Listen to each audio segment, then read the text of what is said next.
डरावनी रातें YouTube channel पर आपका स्वागत है। भूत प्रेत पिशाच और शैतानों की रोमांचक कहानियां आपको इस चैनल पर सुनने को मिलती हैं। अगर आपको ऐसी ही वीडियोस देखना पसंद है तो हमारे इस चैनल को सब्सक्राइब करना ना भूलें। तो हेडफोन लगा लें, कमरे की लाइट्स ऑफ कर लें, क्योंकि ये वक्त हो रहा है डरने का।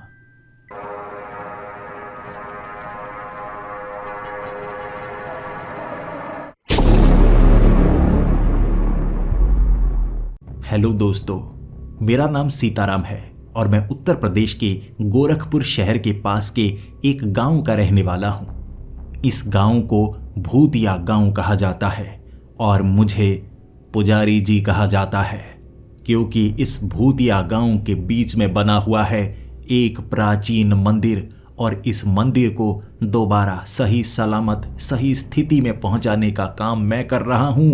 और यहाँ पर मुझे ऐसी ऐसी जानकारी मिलती है जिससे मैं भलाई का काम करता हूँ। इस दुनिया में शैतानी शक्तियाँ भरी पड़ी हैं। किसी को तो जिम्मेदारी उठानी पड़ेगी उन शैतानी शक्तियों को इस दुनिया से दूर भेजने के लिए, और शायद इसीलिए मेरा चुनाव हुआ है। इस मंदिर में मुझे ऐसी ऐसी चीज़ें समय समय पर मिलती रहती हैं जो मुझे लगता है कोई मुझे देने की कोशिश कर रहा है। आसपास हो रही घटनाएं ऐसा लगता है कोई महान शक्ति कर रही है मेरी मदद, और मैं हर रोज ये काम करना पसंद करता हूँ। भले ही इस गांव के हर एक घर में एक ऐसा प्रेत या भूत रहता है जो किसी को भी डरा सकता है, लेकिन मैं हर एक घर में रहने की कोशिश करता हूँ समय समय पर। मेरे सामने कुछ भी ऐसा नहीं होता, वो भी मेरे साथ जीना सीख चुके हैं। हर प्रेत हर भूत बुरा नहीं होता। कुछ शक्तियां ऐसी होती हैं जो आपके समानांतर जीना सीख जाती हैं, लेकिन जब बुरी शक्तियां मेरे सामने आती हैं मैं अपनी जिंदगी को दांव पर लगा देता हूं। दूसरों की भलाई के लिए अगर मेरी जिंदगी दांव पर लग भी जाए मुझे कभी बुरा नहीं लगता। लेकिन इस बार एक पिता अपने बच्चे की जान बचाने के लिए मेरे पास आया हुआ था। उसका कहना था कि उसके बेटे को कोई नहीं बचा पा रहा है। ना कोई तांत्रिक, ना कोई बाबा, ना कोई पुजारी, कोई भी उसके बेटे को बचा नहीं पा रहा है। मैं उससे जानना चाहता था आखिर उसके बेटे को हुआ क्या है। उसने कहा उसके शरीर में एक प्रेत है जो बाहर निकलने का नाम नहीं लेता। मैंने उसे कहा आप हनुमान चालीसा पढ़िए। उसके कान में 10 बार हनुमान चालीसा का पाठ अगर आप करेंगे कोई भी ताकत किसी के शरीर पर रह नहीं सकती। उसके शरीर पर इतने लंबे समय कब्जा कर नहीं सकती, उसे बाहर निकलना ही पड़ेगा। लेकिन उसने कहा वहाँ कई पुजारी आ चुके हैं, एक साथ बड़े बड़े मंदिरों के पुजारी, लेकिन कोई भी उस ताकत को उस बच्चे के शरीर से बाहर निकाल नहीं पा रही है। आपसे उम्मीद है आप चलिए मेरे साथ। भले ही मुझे और भी कई बड़े काम थे, लेकिन एक बच्चे को बचाना मुझे उस समय ज़्यादा सही लगा। उसके साथ मैं उत्तर प्रदेश के उस गांव में पहुंचा जहां लोग बड़ी शांति से रहा करते थे, लेकिन अब सब कुछ बदल चुका था।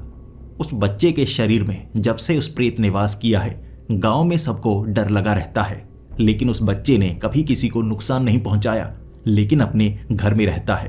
तो मुझे लगा उसके शरीर में जिस प्रेत ने कब्जा किया होगा वो खुद डरपोक होगा और उसे पता है कि कोई ना कोई उसे उसके शरीर से बाहर निकाल देगा और उसमें उसे दर्द भी बहुत ज़्यादा होगा। मैं वो 2 मंजिला घर के जब अंदर गया, पैर रखते ही मुझे एक अजीब सी मनहूसियत महसूस हुई थी।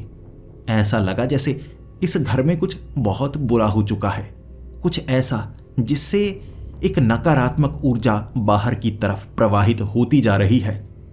जब मैं उस बच्चे से मिलने की कोशिश कर रहा, उस बच्चे ने अंदर से दरवाज़ा बंद किया हुआ था और उसके पिता ने कहा था कि वो दरवाज़ा खोलता ही नहीं, सिर्फ सही समय आने पर खुद बाहर निकलता है और उस समय उसकी आंखें पूरी तरह से काली हो चुकी होती हैं।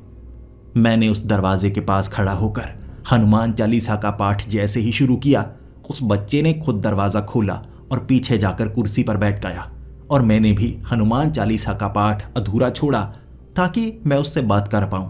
मैं उसे धमका पाऊं कि मैं तेरा खात्मा कर दूंगा अगर मैंने इस पाठ को पूरा पढ़ा, उसके बाद पता है ना तुझे दर्द होगा।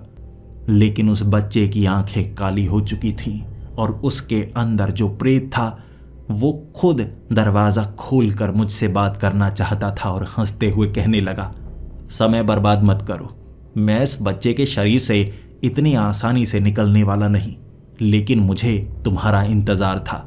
कोई बड़ा, कोई शक्तिशाली यहाँ पर आएगा, मुझे इस पर पूरा यकीन था। इतना कहने के बाद उस प्रेत ने प्राचीन मंत्र पढ़ने शुरू कर दिए और ये कौन सी भाषा थी मैं भी समझ नहीं पा रहा था। ना तो ये प्राचीन संस्कृत भाषा थी, ना हिंदी थी और ना ही कोई ऐसी भाषा थी जिसके बारे में मुझे पता हो। वो मंत्र बुड़बुड़ाए जा रहा था और जितना ज़्यादा उस मंत्रों को वो दोहराता जाता, मुझे उसके शरीर से निकलने वाली वो नकारात्मक ऊर्जा बढ़ती हुई महसूस हो रही थी। मैं उससे बात करना चाहता था, लेकिन अब वो बात नहीं करना चाहता था, बल्कि उन मंत्रों को दोहराए जा रहा था। खास शब्द थे, मुझे ये शैतानी शब्द लग रहे थे, लेकिन मैंने मुस्कुरा कर कहा, अब इस बच्चे के शरीर से तुझे निकलना होगा। उसके बाद मैंने घंटी बजाना शुरू कर दिया और साधारण प्रेत इस घंटी की आवाज़ से बहुत ज़्यादा कष्ट में आ जाते हैं, चीखते हैं, चिल्लाते हैं और खुद शरीर छोड़कर बाहर निकल आते हैं। लेकिन वो उस शरीर को छोड़ना नहीं चाहता था, चिल्ला रहा था, उसे दर्द हो रहा था, लेकिन फिर भी उस शरीर को वो छोड़ना नहीं चाहता था। मैंने हनुमान चालीसा का पाठ 10 बार किया, लेकिन वो चीखा चिल्लाया, उस बच्चे के शरीर को उसने नहीं छोड़ा और मैं हैरान था। ये होना असंभव है, मुझे नहीं लगता इतनी आसानी से इस बच्चे का ये शरीर छोड़ने वाला है। आज रात को 12 बजे से 3 बजे के बीच यहाँ पर हमें प्रेत क्रिया करनी होगी। ये शक्तिशाली प्रेत है, इस बच्चे के शरीर से निकालने के लिए प्रेत क्रिया बहुत ज़्यादा ज़रूरी है। मैंने उस बच्चे के पिता को कुछ खास चीज़ें लाने के लिए कहा और ये भी कहा कि यह बच्चा इस घर से बाहर नहीं जाना चाहिए।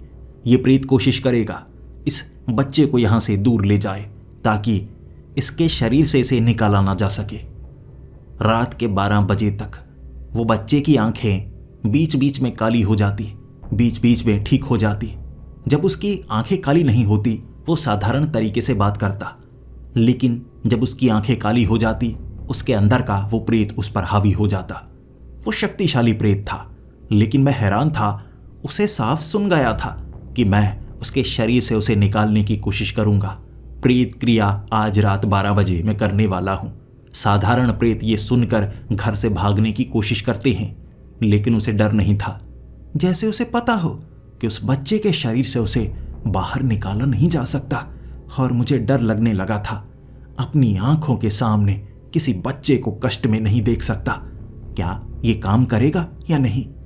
ऐसा क्यों लग रहा है कि जो भी मैं जानता हूं, जो भी मैं सीखा हूं, वो सारी जानकारी इस प्रेत के सामने काम नहीं आने वाली। मुझे ऐसा क्यों लग रहा है? और 12 बजे ये साबित हो गया।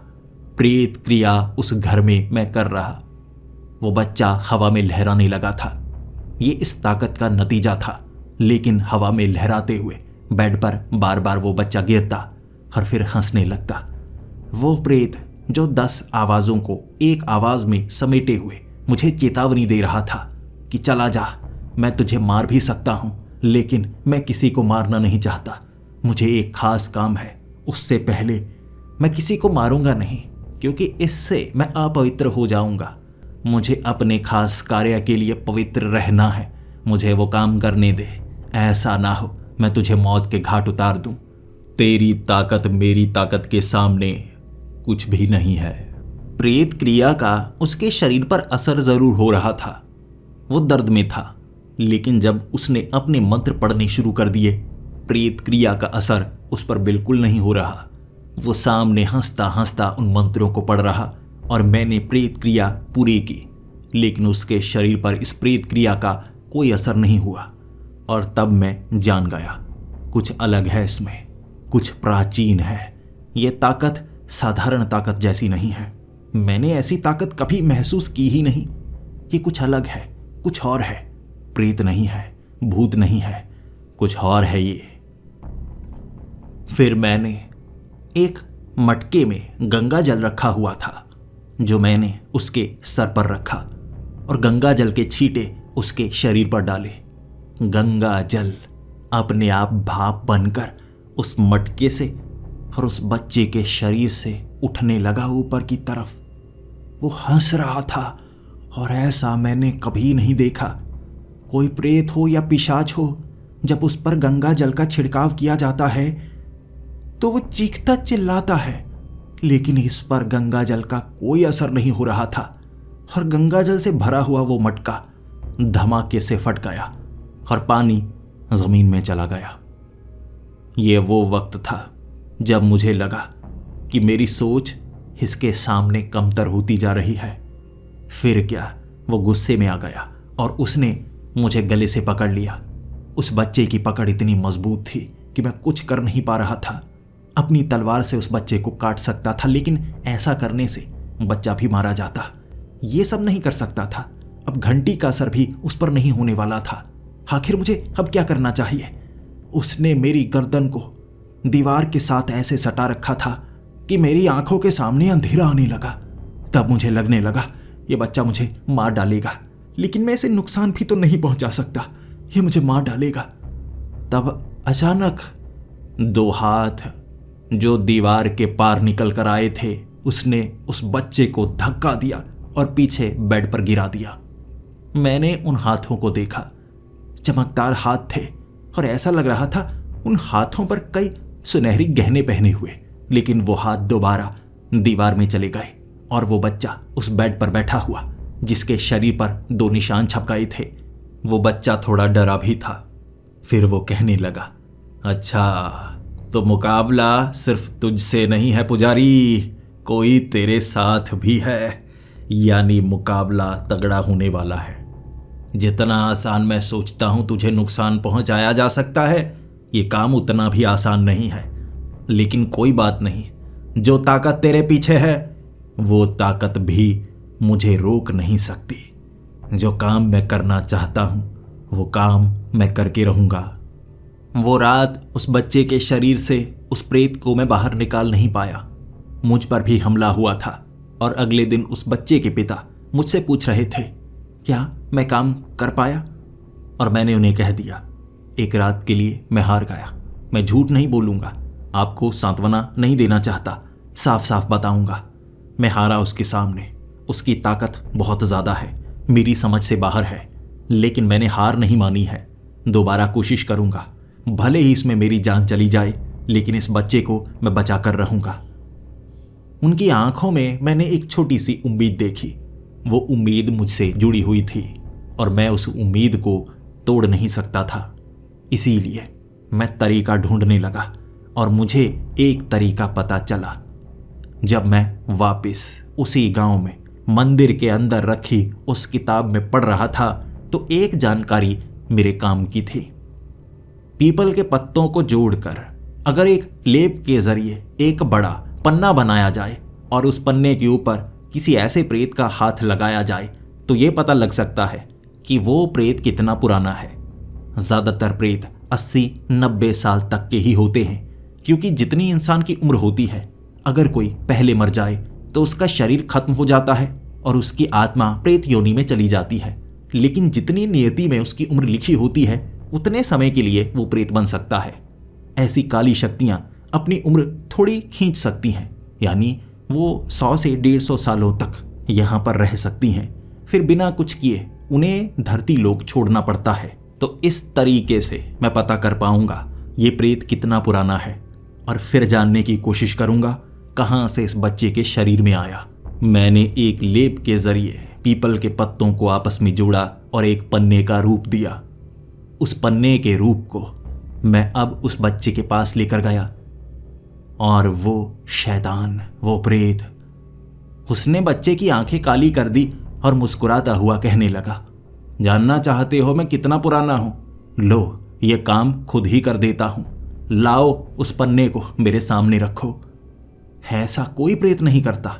अपने राज कोई भी खोलना नहीं चाहता, लेकिन वो जैसे डर ही नहीं रहा था। यह घमंड था या उसे अपनी ताकत पता थी जो मुझे पता नहीं है। पन्ने पर हाथ रखा उसने और फिर पन्ना मेरी तरफ बढ़ा दिया और खुद बोला, समझो क्या लिखा है इसमें। 800 साल, 800 सालों से मैं यहां पर हूं और तुम्हारी समझ छोटी पड़ गई होगी। एक प्रेत 800 सालों तक कैसे रह सकता है? किसी इंसान की उम्र इतनी लंबी हो ही नहीं सकती। तो एक प्रेत 800 सालों से भटक रहा है और इस बच्चे के शरीर में कैसे आ गया? सोच रहे होंगे ना? सोचो सोचो। अब और नहीं बताऊंगा, ये तुम्हें खुद ढूंढना होगा। और सच में ये बहुत बड़ी पहेली थी। ऐसा कैसे हो सकता है? 800 साल, यानी ये कोई साधारण प्रेत है ही नहीं। इंसान से जुड़ी हुई ताकत ये है ही नहीं। ये किसी शैतान या राक्षस से जुड़ी हुई ताकत है जो इतने लंबे समय तक यहां पर मौजूद रह सकती है। अब मुझे कुछ और जानना होगा, लेकिन उस किताब में जो लिखा है उससे तो कोई मदद मिलने वाली नहीं। और जब मैं उस घर से बाहर आ रहा था, उसने आवाज लगाकर मुझे पीछे मुड़ने के लिए कहा था और मुझे अपनी झलक दिखाई थी। उस बच्चे के शरीर के अंदर से एक अजीब सा धुंधला धुंधला चेहरा नजर आया, एक शैतानी चेहरा। बच्चे के चेहरे के ऊपर लहराता हुआ धुएं से बना हुआ वो चेहरा बड़ा भयानक था। बड़ी बड़ी आंखें, एक राक्षस की तरह। और फिर वो चेहरा गायब हो गया और उस बच्चे ने रोना शुरू कर दिया। वो बच्चा कह रहा था, मैं बचने वाला नहीं, ये मेरे शरीर से कभी बाहर नहीं निकलेगा। मैंने आभास किया है, ये मेरे शरीर में रहेगा हमेशा के लिए। ये मुझे मारेगा नहीं, मेरे शरीर पर कब्जा करके इसे घर बनाकर रहेगा। एक उम्मीद उस बच्चे को मुझसे थी जो लग रहा था टूट गई है, और ऐसा मैंने उस बच्चे के पिता की आंखों में देखा। मैं जहां जाता हूं उम्मीद टूटने नहीं देता, क्योंकि मैं वो हूं जो लोगों की मदद करता हूं। वो पहले से हारे हुए होते हैं और मैं उन्हें छोटी सी उम्मीद देता हूं। अब तो लग रहा था जैसे मैं भी उन्हें उम्मीद दे नहीं पा रहा हूं। मायूसी हुई और उस घर से दूर चला गया। पेड़ के पास बैठा आसमान की तरफ देख रहा और कह रहा, हे भगवान मेरी मदद कर। मैं बच्चे की भलाई के बारे में सोच रहा हूं, इसमें मेरी कोई इच्छा नहीं है। मैं कुछ नहीं चाहता, बस बच्चे को बचाना चाहता हूं। हे भगवान मेरी मदद करो, मेरी मदद करो, मुझे छोटा सा कोई रास्ता तो दिखाओ। हमेशा मुझे रास्ता दिखाया जाता है, लेकिन आज लग रहा था कि मुझे भी रास्ता दिखाया नहीं जा रहा है। जैसे भगवान की ताकत भी मुझे ये कहना चाहती हो कि उसे हराया नहीं जा सकता। क्या ये सच हो सकता है? उसी पेड़ के नीचे बैठा हुआ मैं थोड़ा सा मायूस, मेरी आंखों में थोड़े से आंसू आ चुके थे, और ऐसी ही हालत उस बच्चे के पिता की थी। वो भी मेरे साथ आकर बैठ गए और फिर मुझे अपनी कहानी बताने लगे कि उनके घर में उनकी कोई संतान नहीं हो रही थी। बड़ी मुश्किल से तो ये बच्चा मिला था, अब इसकी हालत भी ये हो गई है। उनकी किस्मत ही खराब है। उनकी बातों से मुझे ऐसा लग रहा था जैसे ये बच्चा उनका हो ही ना। तब मैंने उन्हें कहा, तो कितने सालों बाद आपको ये बच्चा हुआ था? उन्होंने कहा, ये बच्चा हमारा नहीं है, हमने इसे गोद लिया था। बड़ी मुश्किल से हमारे घर में रौनक आई थी, अब लगता है इसके साथ कुछ बेहद बुरा होगा। बस मेरा दिमाग खनक गया। मैंने उनसे पूरी जानकारी पाने की कोशिश की कि ये बच्चा आपने गोद लिया है, कहाँ से गोद लिया? आप उसके बारे में बता सकते हैं? यानी इसका इतिहास आपसे जुड़ा हुआ नहीं है, किसी और से जुड़ा हुआ है। मुझे इसके इतिहास की पूरी जानकारी चाहिए। और यकीन कीजिए, उनके पास उस बच्चे के इतिहास की जानकारी थी ही नहीं। उन्होंने ये बच्चा गोद किसी और से नहीं लिया था, बल्कि एक मकान के बाहर पड़ा हुआ ये बच्चा उन्होंने पाया था। एक ऐसा मकान जो जंगल के बीच में बना हुआ था। जब ये जंगल में गए थे, मायूस तो थे ही, वहां उन्हें बच्चे के रोने की आवाज़ सुनाई दी, और बच्चे के रोने की आवाज़ उस घर के आगे से आ रही थी। इन्होंने आवाज़ें लगाई, पूछा, आसपास बहुत समय इंतज़ार किया, लेकिन कोई उस बच्चे को लेने के लिए नहीं आया था। इसके बाद ये बच्चे को लेकर यहाँ आ गए, इसे पालने लगे, लेकिन हर किसी को ये कहते गए कि कि ये बच्चा कहाँ से लेकर आए हैं, और अगर सच में इस बच्चे के माँ बाप मौजूद हैं तो इसे आकर वापस ले सकते हैं। बार बार उस घर में ये देखने के लिए जाते, लेकिन इन्हें कोई नहीं मिलता। बस इतनी कहानी थी इस बच्चे से जुड़ी हुई, और मैंने कहा ये आपने पहले क्यों नहीं बताया? मुझे उस घर तक जाना है, मुझे महसूस करनी है वो ताकत। क्या पहले से इसके अंदर ये प्रेत का वास था या बाद में आया? मुझे उस घर तक ले जाइए, मैं वहां तलाश करना चाहता हूं। उस बच्चे के पिता मुझे उस घर तक ले गए और मैंने उन्हें वापस जाने के लिए कह दिया। अंधेरे का वक्त हो गया था और ऐसे जंगल में जहां ऐसी कोई घटना हुई हो और भी कई ताकतें अपने आप खींची चली आती हैं। मैं उस घर का दरवाज़ा खोलकर जब अंदर गया था, वैसी ही मनहूसियत मुझे यहाँ महसूस हुई थी जो उस बच्चे के साथ जुड़ी हुई है। उस घर के अंदर मैंने अजीब अजीब तस्वीरें देखी जो किसी घर में नहीं हो सकती। वहाँ पड़े हुए वो बर्तन किस इस्तेमाल में आते होंगी मैं जान ही नहीं पा रहा था। जिंदगी में पहली बार ऐसे बर्तन देखे थे। वहाँ कोई कप नहीं था बल्कि प्लेट थी, लेकिन उसमें छेद थे। बाकी भी चीज़ें छेदों वाली ही थीं। उनका इस्तेमाल क्या हो सकता है? लेकिन हर एक कमरे में डरावनी डरावनी चीज़ें भी पड़ी हुई, तस्वीरें कुरेद कर अजीब भाषा में कुछ लिखा हुआ, और ये कौन सी लिपि थी मुझे पता नहीं चल पा रहा। उसके बाद ऐसा लग रहा जैसे छत पर किसी ने खरोंचा हो। खरोंच के बहुत ज़्यादा निशान थे और वहाँ पर ज़मीन पर जले के निशान, लेकिन उन निशानों के बीच छोटे छोटे छेद जैसे उन बर्तनों में छेद किए हुए थे। मैं ज़मीन को छू कर देख रहा, लेकिन उस घर के अंदर कई पेड़ पहुँचे हुए, और उन पेड़ों की जो हालत थी वो खौफनाक थी। कोई बरगद का पेड़ या पीपल का पेड़ अगर उसकी टहनी किसी घर के अंदर तक पहुंच जाए तो घूम फिरकर वो बाहर धूप की तरफ जाने की कोशिश करती है, लेकिन इस घर के अंदर आए हुए वो तने, वो जड़ें, वो पत्ते सारे काले रंग के हो चुके थे। जैसे इस घर में कोई ताकत थी जो हर चीज़ को काला रंग दे देती हो, सड़ा देती हो, जला देती हो। फिर मैं उस घर को अच्छे से तलाशता रहा और एक गूंज मुझे महसूस होने लगी, लेकिन और कोई खास चीज़ मैं ढूंढ नहीं पाया जिसमें मुझे पता लगे कि कुछ मनुष्यत है। आखिर इस घर में कौन रहता होगा और इस बच्चे को दरवाजे पर क्यों छोड़ा गया होगा? ये जानने के लिए मैंने पास में पड़ी हुई कुछ चीज़ों को उठाया और एक बर्तन में कई सारे कंचे पड़े हुए थे। वो कंचे बिखर गए, वो कंचे इधर उधर बिखरे। मैं उन्हें समेटना चाहता था, लेकिन कंचे ऊपरी मंजिल से नीचे की तरफ पहुंचे और एक कमरे की तरफ बढ़ते चले गए, जैसे यहाँ पर ढलान हो और यह ढलान सिर्फ एक कमरे की तरफ ही हो। सारे कंचे फर्श के एक हिस्से में जमा हो चुके थे।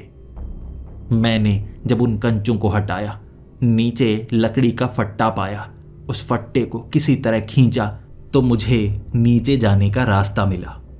इस घर के नीचे एक बेसमेंट भी थी, लेकिन कोई साधारण बेसमेंट नहीं। नीचे जाने का रास्ता एक छेद के जरिए था, कोई सीढ़ियां नहीं थी, जैसे कोई गुफा हो। और मुझे एक रस्सी चाहिए थी, और रस्सी मैंने बरगद के पेड़ के तने को बनाया। ऐसे लटक कर उस छेद के जरिए लगभग 12 से 15 फुट नीचे उतरा मैं, एक मशाल लेकर। ये एक बड़ी गुफा थी और यहाँ पर मुझे नजर आया सबसे भयानक दृश्य। यहाँ मूर्तियां बनी हुई थीं, शैतानों की मूर्तियां बनी हुई थीं, राक्षसों की, हथियार ऐसे जिनके ऊपर कुछ अजीब भाषा में लिखा हुआ। यहाँ इंसानी हड्डियां देखीं और उन हड्डियों की संख्या इतनी ज़्यादा थी कि मेरे होश उड़े हुए। हड्डियां भी जब पुरानी होने लगती हैं तो गलने लगती हैं। यहाँ हड्डियां गली हुई नहीं थी, जैसे श्रापित हड्डियां हों, और उन हड्डियों को बेड़ियों में बांधा गया था।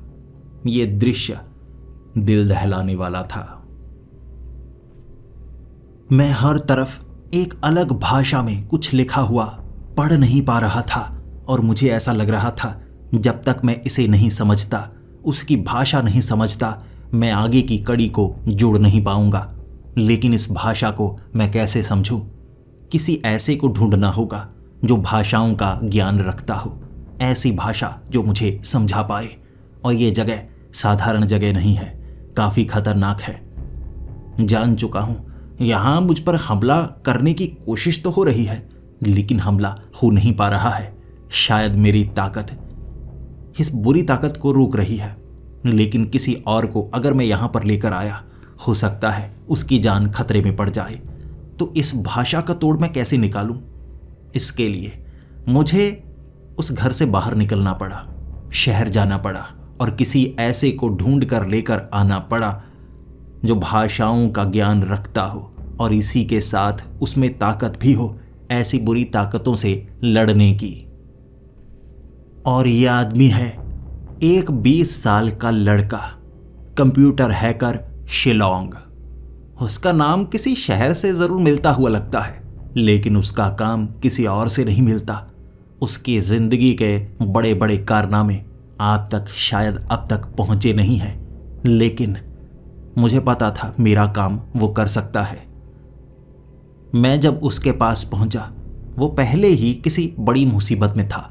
उसे मुसीबत से मैं बाहर निकालूंगा ये वादा करके उसे इस मुसीबत में मैं डालना चाहता था, लेकिन उसकी मदद ज़रूर करूंगा।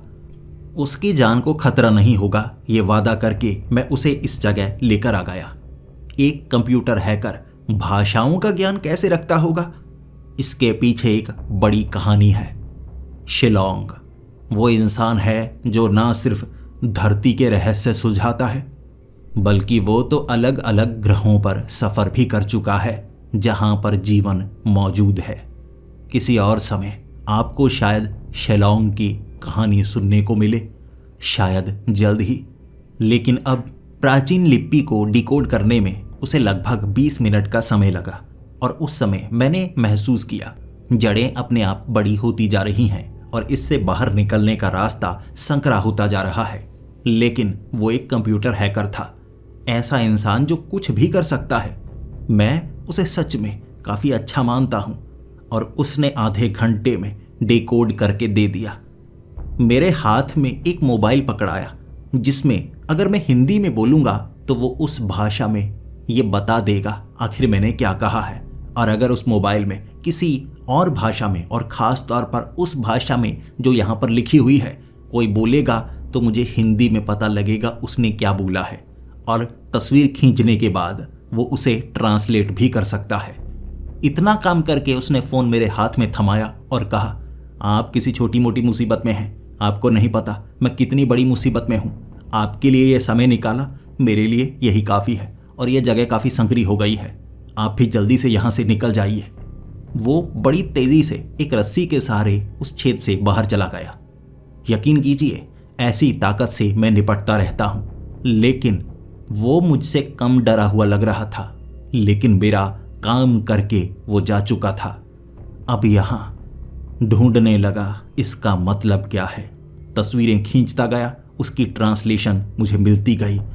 मुझे एक प्राचीन कहानी का पता लगा। 800 साल पहले यहाँ पर तंत्र मंत्र की शक्ति से एक ऐसे राक्षस को जिंदा किया गया जो बहुत समय पहले मर चुका था, लेकिन उसे जिंदा किया गया ताकत पाने के लिए। और एक परिवार ने अपना शरीर उसे दान दिया।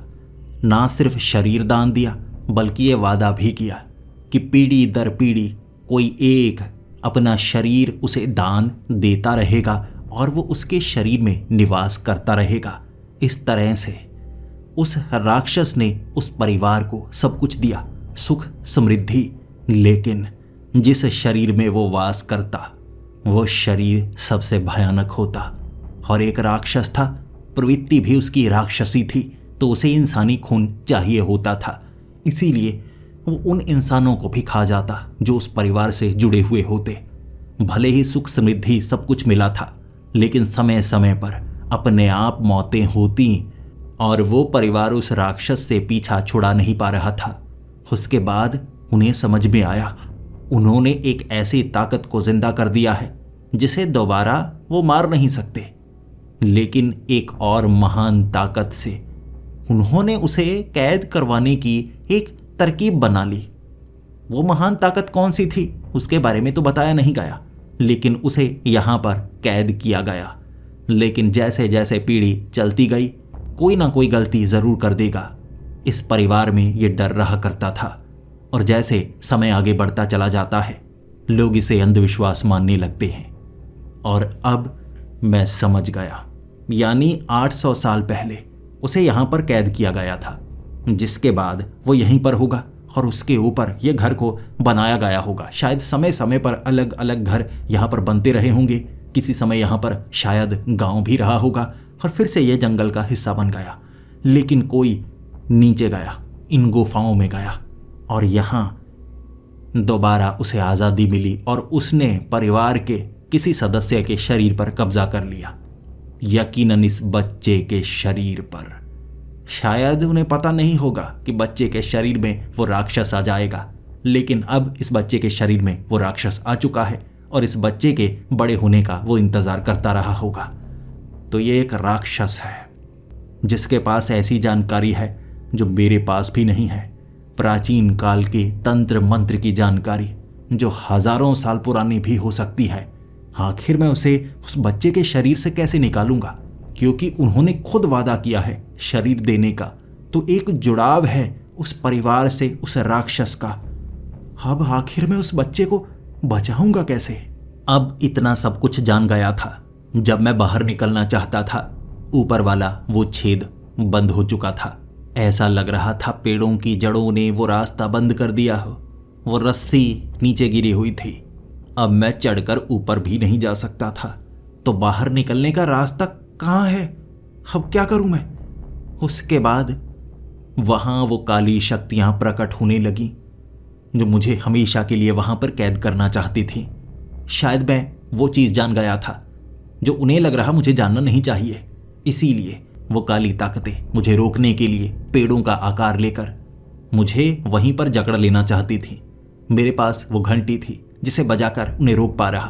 तलवार के वार से उन पेड़ों को मैं काट भी रहा, लेकिन वो पेड़ थे लकड़ी के बने हुए। भले ही मेरी तलवार तेज धार थी, लेकिन कभी ना कभी तो फंसती और उन्होंने उसी का इंतजार किया। उन पेड़ों को दर्द नहीं हो रहा था, लेकिन तलवार जो बहुत तेज धार थी 2 पेड़ों के बीच फंस गई और उन्होंने उसी का फायदा उठाकर उसे मेरे हाथ से खींच लिया। मैंने हत्था था, तलवार उस पेड़ में फंसी हुई मेरे सामने पड़ी थी, लेकिन मेरे हाथ अब काम नहीं कर रहे क्योंकि उन्होंने मुझे जकड़ा हुआ था। मैं किसी तरह उनसे बचा। तलवार दोबारा मेरे हाथ में आई, लेकिन इस बार भी बिल्कुल वैसा ही हो रहा। हर बार उन पेड़ों को काटता, कभी ना कभी वो तलवार उन पेड़ों के बीच फंस जाती। मैं यहाँ से बाहर कैसे निकलूं? दीवार पर उस तलवार से कई वार किए मैंने, लेकिन इस गुफा से बाहर आने का कोई और रास्ता नहीं था। ऐसा लग रहा था मशाल धीरे धीरे बुझती जा रही है और अंधेरे में हमेशा के लिए कैद हो जाऊंगा मैं फंसा हुआ महसूस कर रहा, लेकिन उस सुरंग में छोटे छोटे कई छेद थे, तो मैं एक छेद में घुस गया। बचने का मुझे यही रास्ता नजर आ रहा था और सरक सरक कर मैं उस छेद के अंत तक पहुंचा। मुझे लग रहा था बाहर निकलने का कोई रास्ता होगा, लेकिन बाहर निकलने का इतना सकरा रास्ता था कि मैं बाहर नहीं निकल सकता था। छोटा सा छेद, वो भी पत्थर में। उस पत्थर को तोड़ा नहीं जा सकता था, ना उस तलवार से ना किसी और तरीके से। और पीछे वो संकरी जगह पेड़ों से भर गई थी। ना मैं आगे जा सकता था ना मैं पीछे जा सकता था। अब अपनी ताकत का इस्तेमाल करना था और इंसानी शरीर में इतनी ताकत नहीं होती कि किसी पत्थर में बड़ा छेद कर सके। अब लगने लगा था मैं यहीं फंसा रह जाऊंगा। आवाज का कोई जवाब नहीं देगा क्योंकि इस तरफ कोई नहीं आता और उस घर से इस संकरी सुरंग के जरिए काफी दूर निकल आया हूं। कोई यहां पर आएगा या नहीं मुझे नहीं पता था, लेकिन वो छेद जो था वो 2 इंच चौड़ा ही था, जिससे बाहर से हल्की हल्की रोशनी आ रही। वहां 2 आंखें नजर आईं, चमकदार केसरी रंग की वो आंखें जैसे रोशनी छोड़ रही हों। और एक धमाका, ये मुक्का मारा गया था उस पत्थर पर और वो छेद 5 फुट चौड़ा हो गया। किसी ने देखा अंदर की तरफ, मदद की, लेकिन जब मैं बाहर निकला बाहर कोई नहीं था। और फिर से मुझे महसूस हुआ कोई मेरी मदद कर रहा है, बस मुझे एहसास ही दिलाता है, वो सामने नहीं आता है। कोई है, ये वही तो नहीं जो सब कहते हैं मेरे साथ है। लेकिन शायद सही समय का इंतजार कर रहे हैं जब वो सामने आएंगे। लेकिन अब मेरी मदद हो चुकी थी और मैं वो कहानी भी जान चुका था, वो सच भी जान चुका था और अब उस बच्चे की मदद सबसे ज़रूरी थी।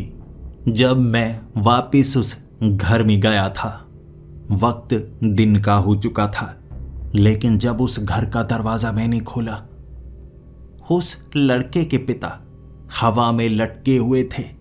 कोई ताकत ने जैसे उन्हें जकड़ा हुआ हो कमरे के बीच, और उनकी आंखों में वो कालापन मैं देख पा रहा था। उस लड़के की मां भी हवा में लटकी हुई दूसरे कमरे में, और हंसने की आवाज़ आ रही तीसरे कमरे से।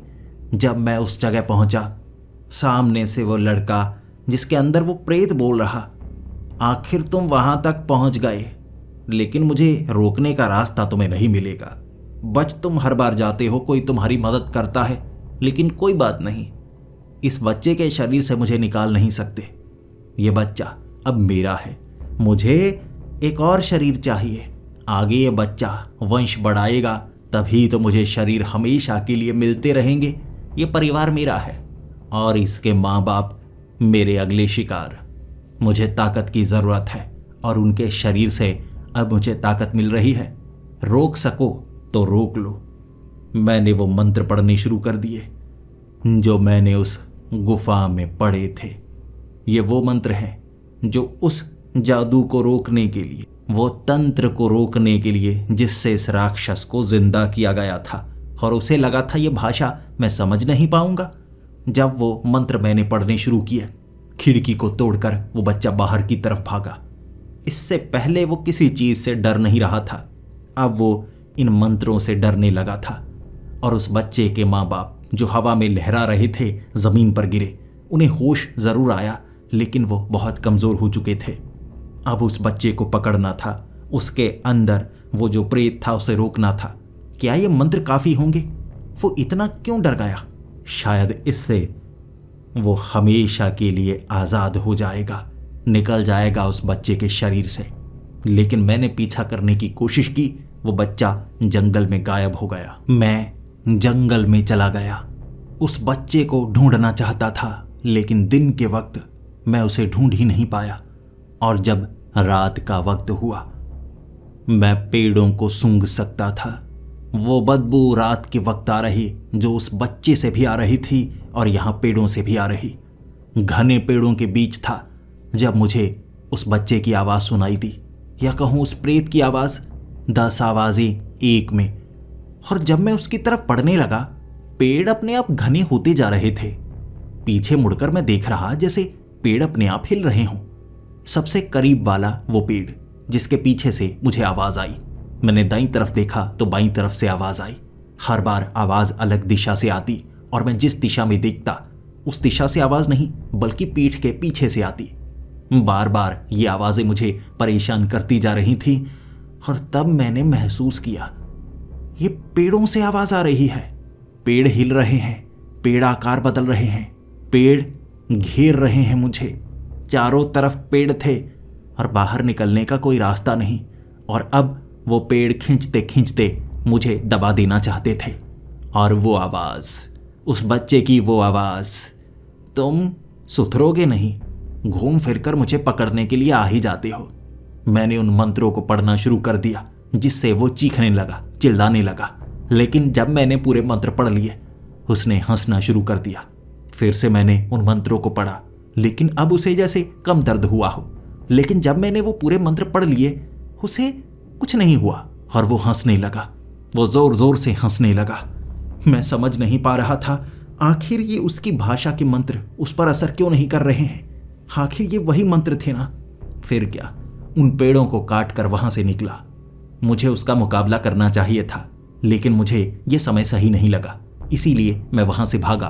अब मैं बहुत ज़्यादा थका हुआ था और मेरे पास कोई रास्ता नहीं था। मुझे समझ में नहीं आ रहा अब इससे ज़्यादा मैं क्या करूं। क्या मुझे उस गुफा में वापस जाना चाहिए? हर चीज़ को देख तो लिया था, हर मंत्र को ट्रांसलेट कर तो लिया था, आखिर क्या रह गया? मुझे कुछ समझ में नहीं आया। मैं थका हुआ था। उसी घर में मुझे नींद आ गई और रात को जब सपना आया, जैसे मैं उसी गुफा में फंसा हुआ और कोई मेरी मदद कर रहा था। मैंने उन सभी पेड़ों को काट दिया, उन्हें खत्म कर दिया और उस प्रेत को भी उस बच्चे के शरीर से निकाला। लेकिन ये सिर्फ एक सपना था और उसके बाद ये सपना अपने आप धुएं में बदला और एक आकृति मेरे सामने थी, हनुमान जी का वो स्वरूप। भले ही मैंने बस परछाई देखी थी, लेकिन मेरे अंदर ताकत महसूस हो रही और भारी आवाज में उन्होंने मुझे कहा था, वो मंत्र अधूरे थे, तुम्हें पूरे मंत्र ढूंढने होंगे। उस पर वो पूरे मंत्र काम करते हैं। उस गुफा में उससे भी नीचे जाने का एक रास्ता है, नीचे छेद है और नीचे जाना होगा। राज को सुलझाने के लिए और भी गहराई में जाना पड़ता है और उस गुफा का सच उस गुफा से और नीचे मौजूद है। बस फिर मेरी आंख खुली। वक्त रात का था और मैं रुकने वाला नहीं था। फिर से मुझे उस गुफा में जाना होगा और रात के अंधेरे में उसी जंगल में सफ़र करते हुए उसी घर तक पहुंचा। पेड़ मुझे पकड़ना चाहते थे, लेकिन मैं घर के अंदर से रस्सी के सहारे फिर से उस गुफा में फिर से वो छेद संकरा होने लगा था। पेड़ मुझे पकड़ना चाहते थे, लेकिन अब मैं बाहर निकलना नहीं चाहता था और गहराई में जाना चाहता था। सबसे पीछे बना हुआ वो छेद जो और भी नीचे जा रहा, कह सकते हैं ये गुफा उस घर का तहखाना है और इस तहखाने का भी एक तहखाना है। इसके भी नीचे बनी हुई वो गुफा जो इस गुफा से भी ज़्यादा प्राचीन होगी।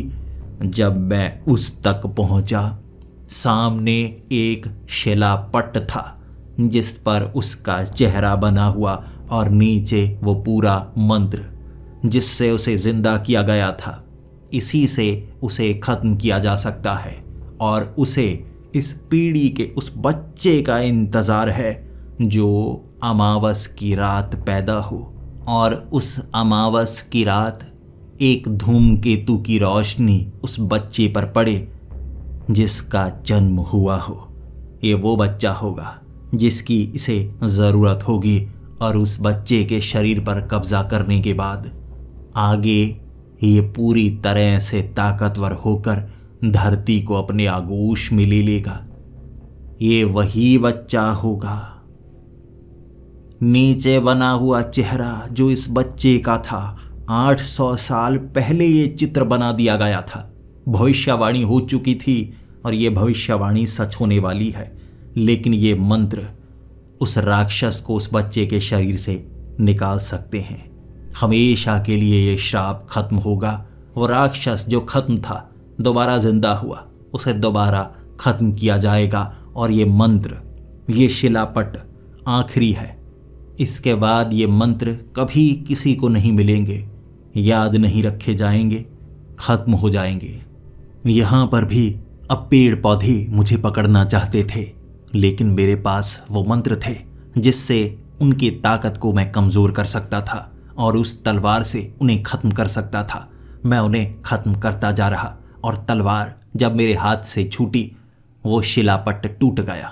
उस पर लिखे मंत्र छोटे छोटे हिस्सों में टूटकर मिट्टी का भाग बन चुके थे, लेकिन मैंने उन मंत्रों को याद कर लिया था।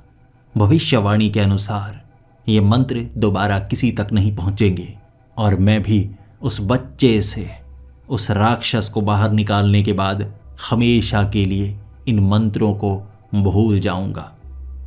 वहाँ से बाहर निकलने के लिए एक तरफ एक पानी का छोटा सा तालाब बना हुआ, गुफा के अंदर ही। जब मैंने उसमें छलांग लगाई, उसमें एक भंवर सा था जिसने मुझे खींचा। मुझे लगा मैंने गलती कर दी, लेकिन वो भंवर मुझे ऊपर एक तालाब के बीच ले आया और तैरकर मैं बाहर निकल चुका था। और इस रास्ते के बारे में पहले मैंने सोचा ही नहीं। काफ़ी आसान सा रास्ता लग रहा था ये। फिर मैं उस बच्चे को ढूंढने के लिए जंगल में जाने लगा। मुझे लग रहा था जहाँ मैं जाऊँगा वहाँ से वो दूर निकल जाएगा। उसे पता लग गया होगा मेरे पास पूरे मंत्र हैं, इसीलिए अब वो मेरे सामने नहीं आएगा, बल्कि कोशिश करेगा कि किसी तरह मुझे नुकसान पहुँचाए। उसका राज मेरे पास है, वो इस राज को ख़त्म करने की पूरी कोशिश करेगा। लेकिन मेरे पास अब वो आखिरी रास्ता था जिससे मैं उस राक्षस को बुला सकता था। मैंने उस घर को आग लगा दी जहां पर यह काले जादू से राक्षस को बुलाया गया था। कोई ना कोई काम तो इस गुफा का, इस घर का उसे होगा ही, और ये तरकीब काम कर गई। वो लड़का सामने खड़ा था, बहुत ज्यादा गुस्से में, और उसके शरीर से काले रंग का धुआं निकल रहा। वो धुआं एक आकार लेकर पेड़ों की जड़ें बन रहा जो मुझे पकड़ना चाहती थी। मैंने मंत्र पढ़ने शुरू किए और उसने उन जड़ों से मेरे मुंह को बंद कर दिया। मैंने उस तलवार से उन जड़ों को काटा। वो सामने से मुकाबला कर रहा। मुझे वो मंत्र बोलने देना नहीं चाहता था और मैं भी उस तलवार के वार से बच्चे को नुकसान पहुंचाना नहीं चाहता था, लेकिन उसे डर नहीं था।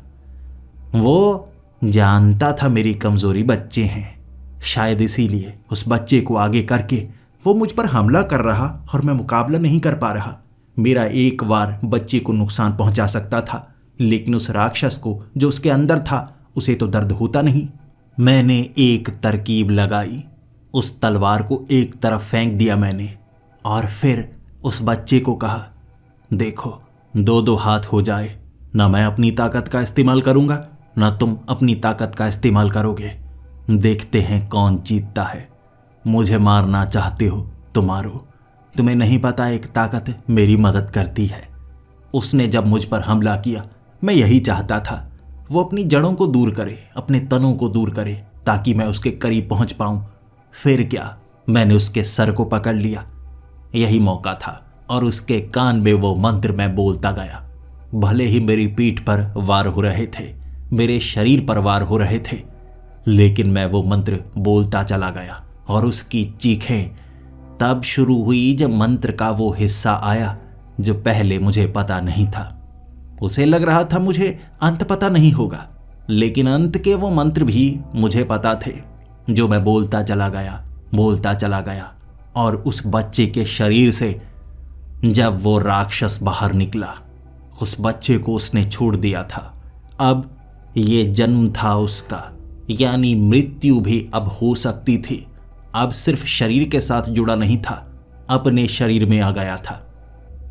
अगर वो बच्चे के शरीर में रहता तो हजारों सालों तक आने वाली पीढ़ी के शरीर पर कब्जा करता हुआ बचता चला जाता, लेकिन अंत होने वाला था मेरे उन मंत्रों से, तो बाहर निकला, यानी अब एक शरीर में है। अब सामने से वो लड़ना चाहता था, मैं भी लड़ने लगा। उस तलवार के वार मैं उस पर करता गया। वो ताकतवर था, उसके पास ऐसी ताकत थी कि जमीन में वो छेद बनाता। जमीन के अंदर से मुर्दा, जो कि कंकालों की तरह थे, निकलने लगे। 2, 4, 10, 20 वो मुर्दे थे जो मुझे काटना चाहते थे, और मुझे थकान होने लगी। सैकड़ों कंकालों को काटने के बाद भी जब मैं उस राक्षस तक पहुंच नहीं पा रहा, तब मुझे लगा था अब शायद मैं जीतूंगा नहीं, लेकिन उम्मीद थी मुझे कि कोई मेरी मदद के लिए आएगा। जब मैं थक कर घुटनों पर आ गया था, तब भी कोई नहीं आया, और वो राक्षस उन कंकालों के बीच से, जब मैं थका हुआ था, मेरे सर को धड़ से अलग करने आया और कहने लगा, कौन आएगा तेरी मदद के लिए? किसका इंतजार है तुझे? तू जीतने वाला नहीं, तू मेरा अंत नहीं कर सकता, ये तेरे वश में नहीं है। हाँ, शायद मेरे वश में नहीं है, लेकिन मैं उन मंत्रों को भी जानता हूं जिससे तुझे जिंदा किया गया था, शरीर में डाला गया था। तू और शरीर पर कब्जा कर सकता है, लेकिन मेरे पर नहीं। मैंने उन मंत्रों को पढ़ना शुरू कर दिया, और जब उसे हाथ लगाया, वो मेरे शरीर में समाने लगा। पहले तो चीखे मार रहा था, जब उसका अंत आया, वो कहने लगा, मैं तेरे शरीर पर कब्जा करके तेरी पुश्तों तक को बर्बाद कर दूंगा। लेकिन फिर वो मुझ में समा गया, लेकिन मुझ पर वो हावी नहीं हो पा रहा था। गुलामों की तरह मुझसे बात कर पा रहा, लेकिन उसे भी मैंने शांत करवाया, और मेरे शरीर के अंदर से निकलने वाली ऊर्जा उस पर हावी हो गई। वो राक्षस हमेशा के लिए खत्म हो गया या नहीं, मुझे नहीं पता, लेकिन मैं उसे दोबारा महसूस नहीं कर सकता था। वो मनुष्यत हमेशा के लिए खत्म हुई। लेकिन क्या मेरे परिवार के साथ फिर से वो आगे बढ़ता चला जाएगा? क्या वैसा मेरे साथ भी होगा जैसा उसे जिंदा करने के बाद हुआ था? मैं उसका अंत नहीं कर पाया, लेकिन उसे निगल जरूर गया। क्या मैं उसे पचा भी गया? यह सवाल का जवाब आज तक मुझे नहीं मिला है। वो बच्चा मैंने उसी गांव में उसके पिता को वापस दे दिया। वो खुश थे, अब उन्हें कोई परेशान करने वाला नहीं था और मैं वापस आ गया था उसी गांव में। दोबारा उस मंदिर का निर्माण शुरू करना था। कुछ हिस्से अब भी ठीक करने वाले थे और ऊपरी हिस्सा अभी बनने में समय है। लेकिन रात के वक्त मुझे महसूस हो रहा जैसे मुझ में कोई है, लेकिन वो हावी नहीं हो पा रहा। ना मेरे साथ वो हमेशा के लिए रह पाएगा, खत्म हो जाएगा। कोई है ताकत जो मुझे और भी बड़ी ताकत से जोड़ रही है। शायद मेरी नियति मुझे कहीं ना कहीं ले जा रही है। हो सकता है मेरी किस्मत में जो लिखा है इसका उसमें भी कोई भाग हो। मुझे सपनों में भी दोबारा किसी ने जवाब नहीं दिया और मुझे अब भी इंतज़ार है। मेरी कहानी की अगली कड़ी में क्या होगा? मेरी नियति मुझे कहाँ ले जाएगी? क्या कुछ सच में बड़ा मेरी जिंदगी में लिखा है? ये सवाल का जवाब समय देगा और मुझे आशा है आप भी इस सवाल को जानने की कोशिश ज़रूर करेंगे। तो इस चैनल से जुड़े रहिए। समय के साथ आपको भी हर जवाब मिलता रहेगा।